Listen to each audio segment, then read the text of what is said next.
One of the most sneakiest tricks of a narcissist or a manipulator is to get you is a promise.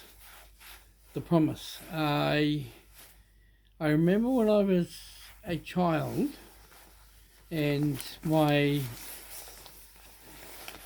one of my family members would always get me to make promises, and she'd say, Jim, because I used to call me Jim, um, would you promise to do blah blah blah? And I'd say okay, and I'd make the promise, and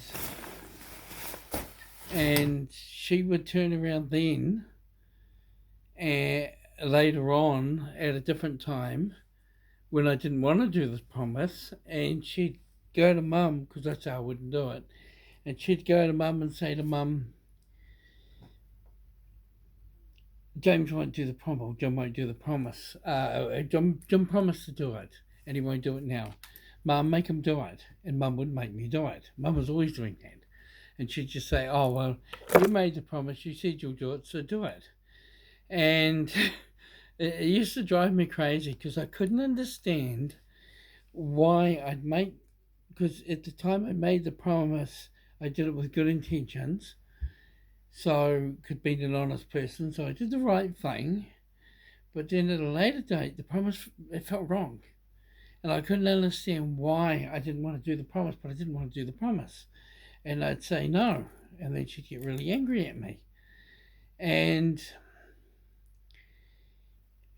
it was like a long time later, decades later, it finally occurred to me that people make you agree to a promise under false pretenses, under lies, under cheating, under uh, there's a deceit. And so I wrote about 5, 6 years ago, if you make a promise, it's one of my posts on Facebook, if you make a promise and you find out that the other person was lying, was manipulating, was being narcissistic, was trying to trick you, trying to fool you, anything dishonest. So therefore, see, an agreement is made when both sides are being honest and upfront. Like in the 1950s, you just shook a person's hand and that sealed the deal, and both sides considered each other to be totally honest, and they would both do everything each side needed to do to make whatever the deal was go through. This is how business used to be run. Before lawyers got into it, you had to sign the dotted line, and everyone had to sign all sorts of stuff, and dishonesty came in. So today, you get a lot of people who are narcissistic in a dysfunctional, toxic society as we have, and a lot of them will lie and cheat and trick you into agreeing to something that they'll know later on you won't want to do. But they'll get you to do it, and then, because they know you're an honest person, because they know you're a good person, they also know, like my sister had with mum, they had backup. They could go to and say, look, that person promised me to do such and such, and now they won't do it. Make them do it. So, and it could be a case in a narcissistic family, it could be the mother or the father's narcissistic or both, and then you decide you're not going to, they made you promise to do something, you realize they tricked you, and you say, no, I'm not doing that, and then the rest of the family will come down on you because they're all, like the Stockholm Syndrome, they're all puppets of their narcissists, and they will gang up on you and try to push you into doing it. So you got to be really careful there. But if you make a promise and there was any form of dishonesty from the other person that you have found out, don't make the promise. Another point I made about promises was we can't always keep a promise. There was one where the father made a promise to the girl, on her 18th, 16th birthday, he was going to give her a big party. He lost his job a month before her birthday. So when her birthday came up, he said, look, I can't give you that party. And she was disappointed. And he just said, we need the money for food and our bills. So what money we have has to be put on those things. It's a sacrifice you're going to have to make. So that promise couldn't be kept. So that's what happens to us. There are times where if you make that kind of promise, then everyone else in the family suffers because she wanted her party, because he promised that. Promises are not set in concrete like some people try to make out and try to guilt you into keeping your promise. If someone tries to guilt you into keeping your promise, then you know they're being dishonest. And you know in the beginning they were dishonest. So you need no guilt at all if anyone you know has tried to trick you into something.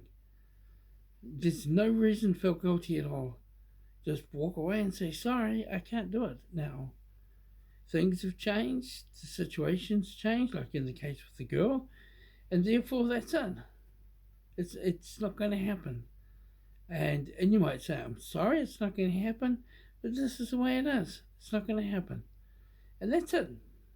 You have to find that there are times in your life where you have to define what's going to happen, and you tell the other person or people, this is what's going to happen. And they can rant and rave and have all their little hissy fits and demands and threats and, hello. And they can do all that sort of stuff. Don't worry about it. Just look them in the eye and say, no, walk away. I do it all the time now, and I've never felt so free as walking away from people who try to tell me I have to do things because they said. It's not my life.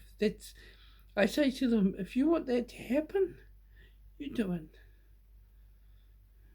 And then it happens.